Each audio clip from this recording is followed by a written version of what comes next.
At 12:30 a.m. local time, Boj at Kovo, Russia, 120 mi from the Kremlin, Igor Sechin, Russia's oil king, is about to face Putin's earth-shaking fury because he had just received news that Ukraine had launched a 2-pound warhead to destroy Russia's $3 billion zero-cents oil pipeline.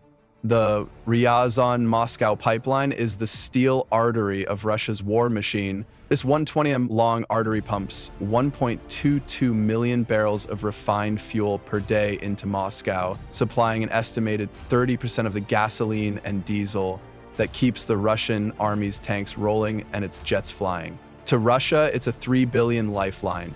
To Ukraine, it's a single point of failure. And getting a drone this close wasn't a fluke. It's the final move in a game that started weeks ago. Ukraine's Military Intelligence Directorate orchestrated this strike like a master hunter. Fed a steady diet of US satellite data, they mapped the pipeline's entire path, identifying this exact weak spot near Bojovo. By mid-August, the operation was locked in. The strike was timed for 12:30 a.m., right when the cool summer fog rolled in at about 50 degrees Fahrenheit. Russian guards were tired, sipping their third cup of lukewarm coffee. The timing was perfect. Quiet skies, low visibility, and distracted defenders. Of course, Russia knew this pipeline was a prime target, so they surrounded it with some of their most advanced defenses. On a tactical map, the pipeline showed up as a thin green line, but it was wrapped in a spiderweb of red layers of protection. Their crown jewel, the S-400 air defense system, can track a fighter jet hundreds of miles away at high altitude. But here's the catch, it struggles against tiny drones flying low, hugging the ground at barely 130 feet. Backing it up was the Krasukha-4, a massive electronic warfare system capable of jamming signals across nearly 200 miles. On paper, it's an impenetrable shield. But physics has a blind spot. Their entire network was designed to look up. Meanwhile, Ukraine's drone was gliding just above the treetops, practically mowing the grass. 1 hour before the strike, the first chess pieces moved into place.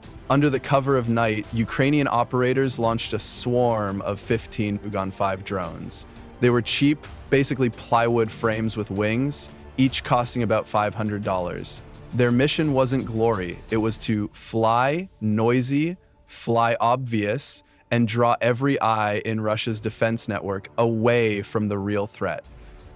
While the skies filled with decoys and long-range drones, the real secret weapon was already hidden deep inside Russia. A weathered, unmarked panel truck, disguised to look like a local delivery van, rolled quietly into a forest about 12 miles from the pipeline. At 12:05 a.m., deep inside a fortified Russian command bunker, radar screens lit up with warnings. 15 slow-moving contacts were closing in from the northwest, the decoy swarm. Moments later, faster blips appeared, heading straight for the Ryazan oil refinery. The Russian commander reacted by the book. The Krasukha-4 electronic warfare system powered up, flooding the skies with jamming signals. Instantly, the cheap decoys began to fail, control links severed, their icons vanishing from the radar. The remaining few were cut down by Panzer anti-aircraft fire. Meanwhile, the S-400 launchers turned their attention to the refinery attackers. A volley of missiles lit up the night, intercepting the incoming Lyot drones before they could reach their target. On the screen, every hostile contact was gone. It looked like a flawless defense. But here's the real question. Was this Russia's perfect defense, or had Ukraine just set the stage for something much bigger? What would you have done? Focus everything on the refinery, or keep reserves for the unknown? Drop your thoughts down in the comments. I'd love to hear how you'd play this out. But the Russian commander wasn't celebrating. Something felt off. The decoy wave had been too simple, the refinery strike too obvious. It all seemed designed to grab attention, loud, chaotic, and strangely predictable.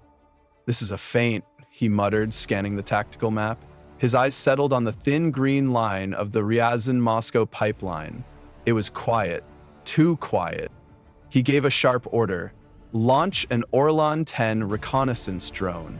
Small, silent, and equipped with a thermal camera, it was perfect for spotting low-flying threats the big S-400 systems couldn't see. "Sweep the Bojatkovo corridor," he commanded. "Anything moving under 200 feet, I want eyes on it." The hunter was beginning to realize he might be the one being hunted.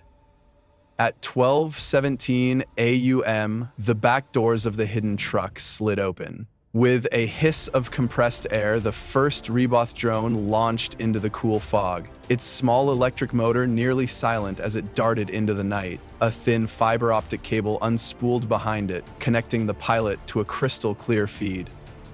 But only moments into its flight, a new alert flashed on the operator's screen: proximity warning. The Orlan 10 was already airborne, sweeping the corridor with its thermal camera, actively searching for something just like this.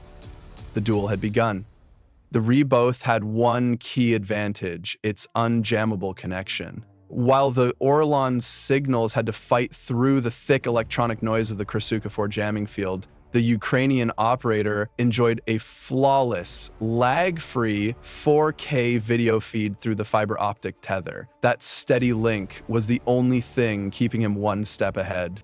But he knew he couldn't hug the trees forever. Ahead lay a wide-open farmer's field, a 30-second sprint across a kill zone.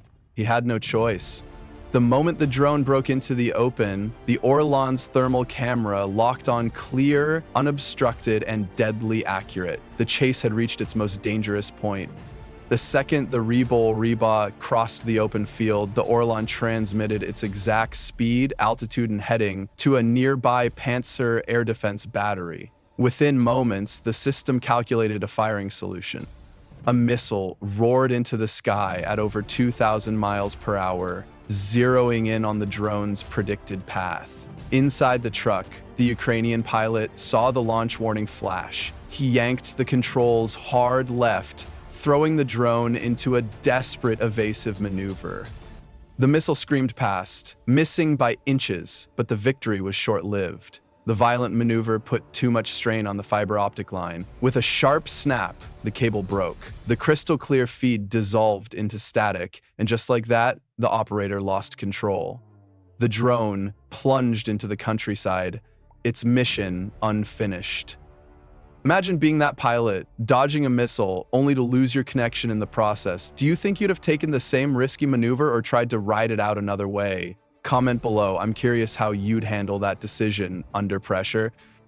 The crash was a blow, but the real danger was even bigger. That broken fiber optic cable now stretched for miles across the landscape, a glowing trail that Russian forces could follow straight back to the hidden truck. An urgent message popped up on the operator's screen: position compromised, evacuate immediately. The driver slammed the van into gear, tires clawing at the muddy ground as they began a desperate escape. But inside, the mission was far from over. With Russian troops closing in, the second operator made a snap decision that went against every standard rulebook. He launched the second REBOFF while the truck was still moving. The drone shot into the night sky mid-bounce, fighting to stabilize itself as its navigation system scrambled to adjust to a launch point that was no longer standing still. For a few tense seconds, the second REBOFF wobbled in the fog, its system struggling to lock onto a stable flight path. Inside the truck, the operator held his breath, watching the telemetry flicker and sway. Then finally, the drone leveled out. It had recovered. Meanwhile, the truck was bouncing violently through the forest. The driver gripped the wheel with white knuckles, weaving between trees in total focus. In the back, the pilot was strapped in tight, FPV goggles pressed to his face, his world narrowed to a glowing 4K screen. The Ukrainian operator knew, retracing the careful, low-risk flight path would now be suicide. There was only one option left: a direct dash to the target. No detours, no delays. He pushed the REBOFF even lower, skimming the ground at just 50 feet, an altitude so dangerous it pushed the drone's AI flight controller to its absolute limit. But at this level, he might just stay hidden beneath the Orlan sweeping above the treetops. It was a gamble, but it was the only way through.